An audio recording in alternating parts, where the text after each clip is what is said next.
സകാത്ത് കൊടുക്കുമ്പോൾ നിയത്ത് ചെയ്യണോ? ഉത്തരം: വേണം, എങ്കിലേ സകാത്ത് വീടൂ.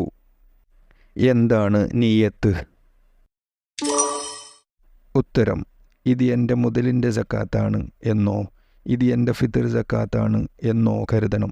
ഫിത്ർ സകാത്ത് കൊടുക്കുന്ന കുടുംബനാഥൻ ഇത് എൻ്റെയും ഞാൻ കൊടുക്കൽ നിർബന്ധമായവരുടെയും ഫിത്ർ സകാത്ത് ആണ് എന്ന് കരുതണം. എത്ര കിലോഗ്രാം അരിയാണ് ഫിത്ർ സകാത്തായി കൊടുക്കേണ്ടത്? ഉത്തരം: 4 മുദ്ദാണ് കൊടുക്കേണ്ടത്. ഒരാൾക്ക് 2 കിലോ 600 ഗ്രാം ഏകദേശം.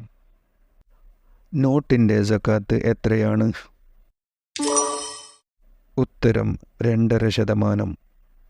എത്ര രൂപ കയ്യിലുണ്ടെങ്കിലാണ് സകാത്ത് നിർബന്ധമാവുക? ഉത്തരം: 595 ഗ്രാം വെള്ളി വാങ്ങാനുള്ള തുക. അത്രയും തുക കയ്യിൽ കിട്ടിയ ഉടനെ അതിൻ്റെ 2.5% സകാത്ത് കൊടുക്കേണ്ടതുണ്ടോ? ഉത്തരം: ഇല്ല. കയ്യിൽ വന്ന് 1 കൊല്ലം തികഞ്ഞതിന് ശേഷമാണ് നിർബന്ധമാവുക. അതിനിടയ്ക്ക് തുക കുറഞ്ഞു പോയാൽ പിന്നീട് എപ്പോഴാണോ 595 ഗ്രാം വെള്ളി വാങ്ങാനുള്ള കാശ് കയ്യിൽ വരുന്നത് അന്നു മുതൽ വർഷം കണക്കാക്കിയാൽ മതി. കച്ചവട മുതലിൻ്റെ സകാത്ത് എത്രയാണ്?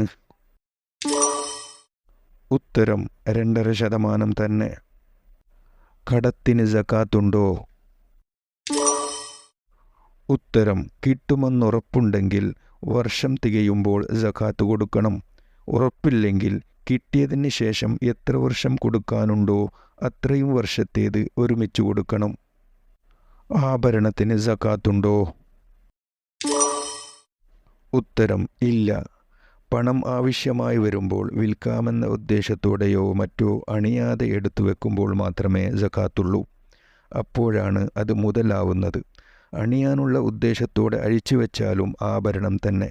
അതുകൊണ്ട് അതിന് സകാത്തില്ല. വ്യാജനായ ഒരു യാചകന് നാം അറിയാതെ സ്വതക്ക ചെയ്താൽ കൂലി ലഭിക്കുമോ? ഉത്തരം: ലഭിക്കും. അർഹതയില്ലാതെ യാചിക്കാൻ വന്ന അയാൾ കുറ്റക്കാരനാണെങ്കിലും സദുദ്ദേശത്തോടെ നാം കൊടുത്ത ദാനത്തിന് കൂലി ലഭിക്കുക തന്നെ ചെയ്യും. എന്നാൽ വ്യാജനാണെന്നറിഞ്ഞാൽ കൊടുക്കാൻ പാടില്ല. സകാത്തിൻ്റെ അവകാശികൾ എത്ര? ആരെല്ലാം? ഉത്തരം: 8 വിഭാഗം. 1. ഫഖീറുമാർ. 2. മിസ്കീന്മാർ. 3. സകാത്തിൻ്റെ ഉദ്യോഗസ്ഥർ. 4. പൊതുവിശ്വാസികൾ. 5. മോചനപത്രം എഴുതപ്പെട്ടവർ. 6. കടം കൊണ്ട് വലഞ്ഞവർ. 7. ശമ്പളം പറ്റാത്ത യോദ്ധാക്കൾ. 8. യാത്ര മുട്ടിപ്പോയവർ. ഇവരിൽ സകാത്തിൻ്റെ ഉദ്യോഗസ്ഥർ, മോചനപത്രം എഴുതപ്പെട്ടവർ, യോദ്ധാവ് എന്നീ 3 വിഭാഗത്തെ ഇന്ന് കാണപ്പെടില്ല.